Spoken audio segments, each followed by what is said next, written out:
Hello, everyone. Welcome to another edition of the book review on Eden TV.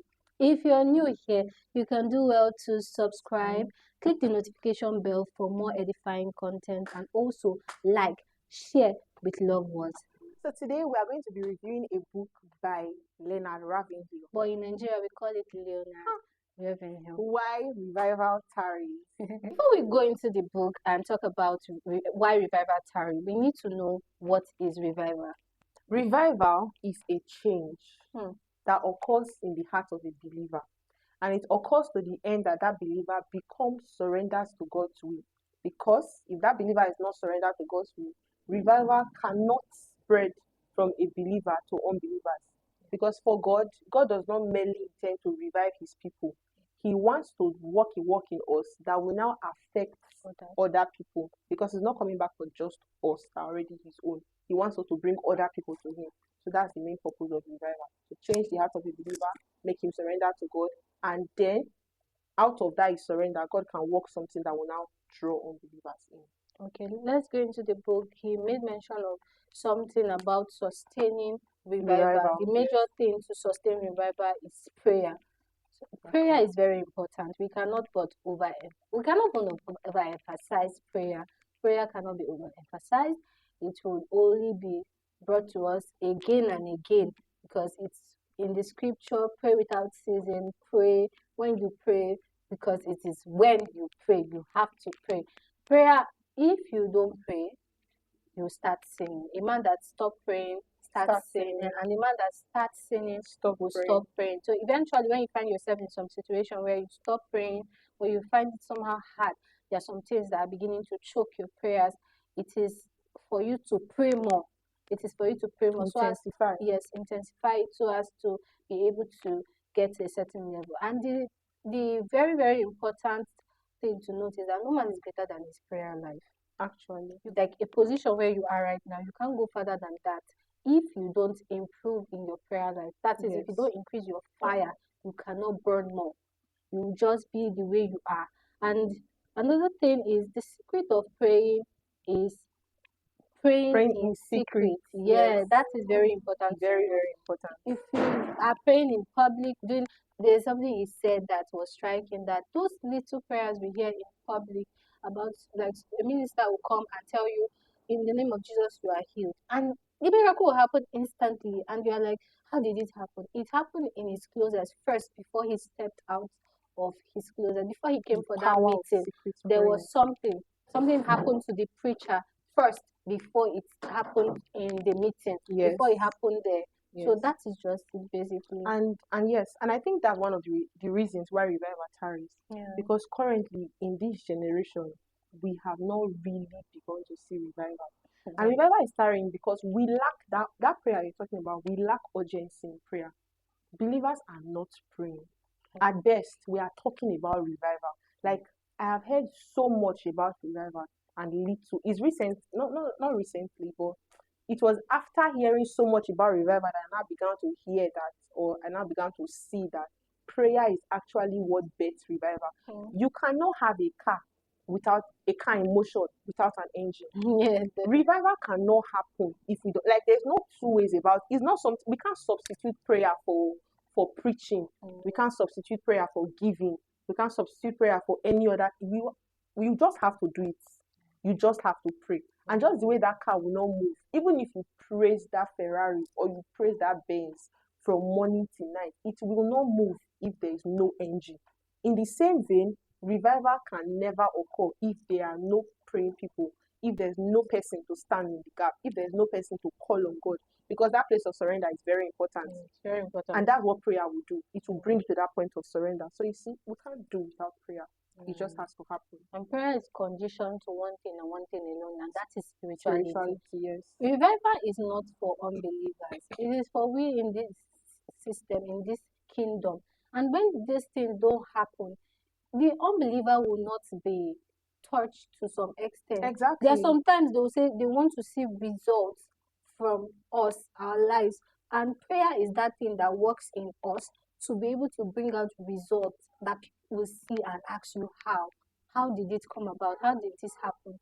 Revival is something that many people want, but nobody's ready to labor. Nobody's ready to We want do something. results, We but just we want don't want the the quick work. way, and that is where we are missing this.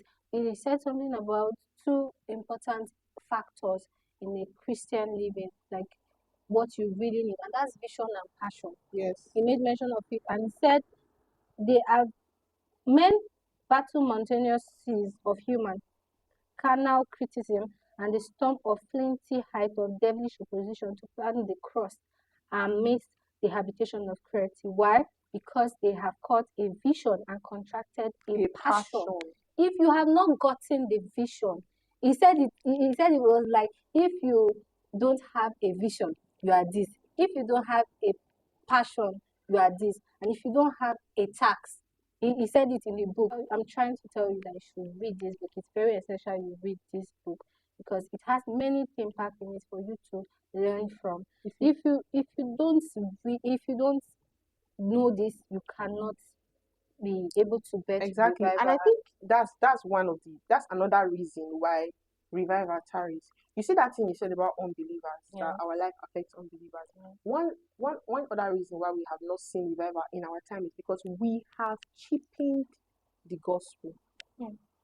Such that when unbelievers now come into believing circles or the circles of believers, what they are taught, what they are told is not something that can even carry revival. Like if they compare what we are teaching those that are coming to the fold now and what they need to actually spark revival, it's a contrast.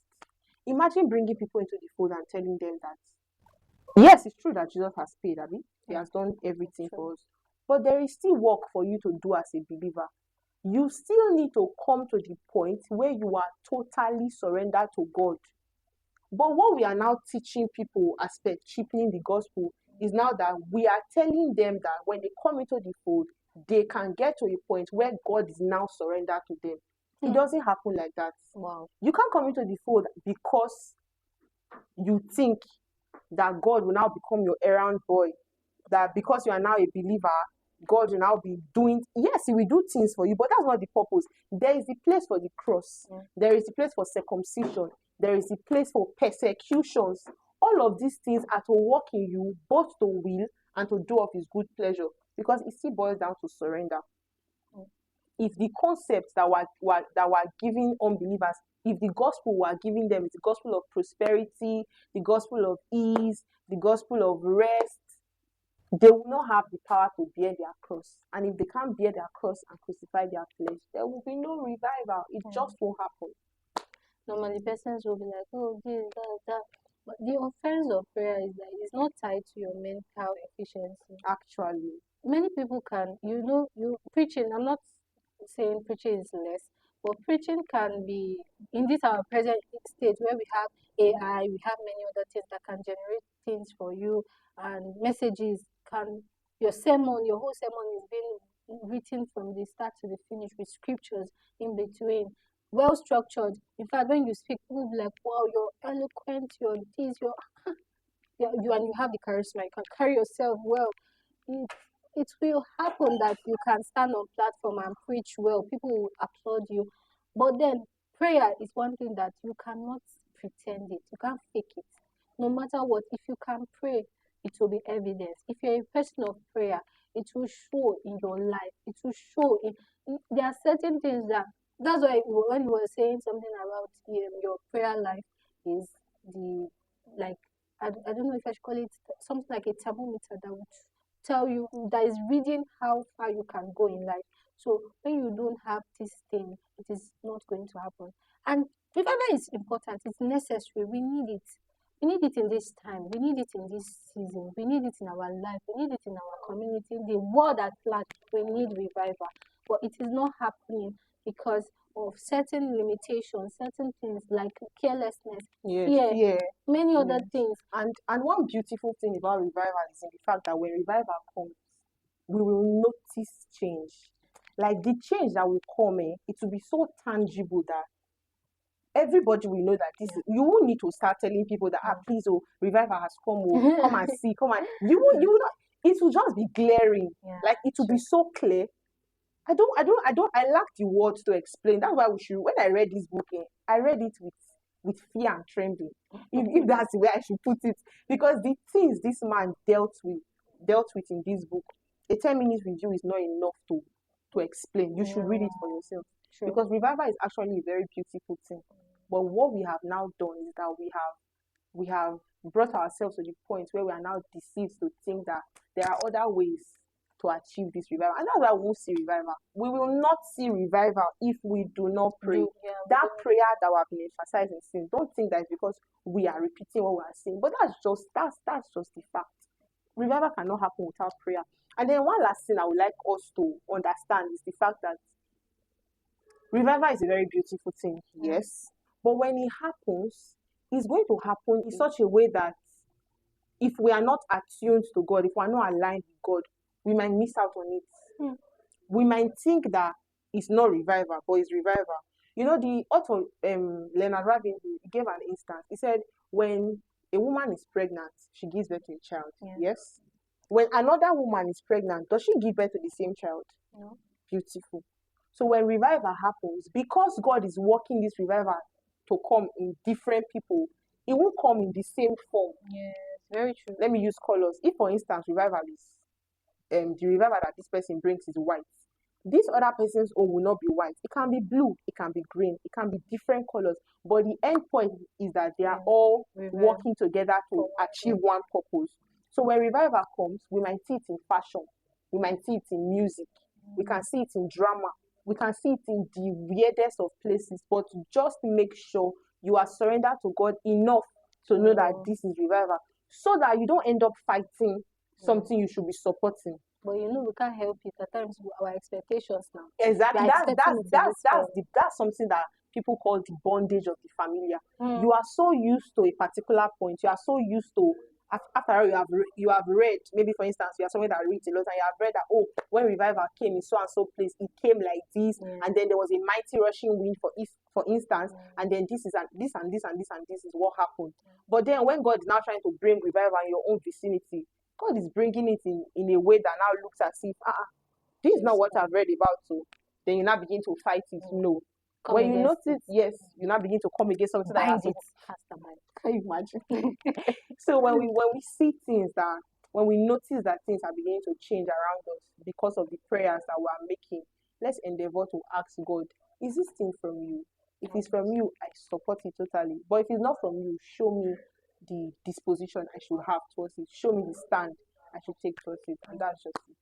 Very, very important. I really, really would. You see, we are short of words because you need to read this book. Like, just it's heavy. It's heavy. Exactly. It's very heavy. Even before we started this thing, I told director, I don't feel like I'm worthy to have to host this book review. But yes, it did. From the little we have shared, please just get the book, just read it for yourself. And with that, we have come to the end of this book review. As short and simple as it is, we want you to take our words to heart and endeavor to read the book for yourself. If you want to access this book, Why Revival Tarries by Leonard Ravenhill, please just kindly click on the link in the description box and you'll get it on our Telegram. We remain your host. I'm Goodness Aliu, and she is Kicks. Yes, please keep watching Eden TV. And if you have not subscribed, kindly click the button. J. Mikey will say it doesn't bite. It actually doesn't bite. Somewhere there. Somewhere there. Click it. Thank you. See you next time. Bye. Bye.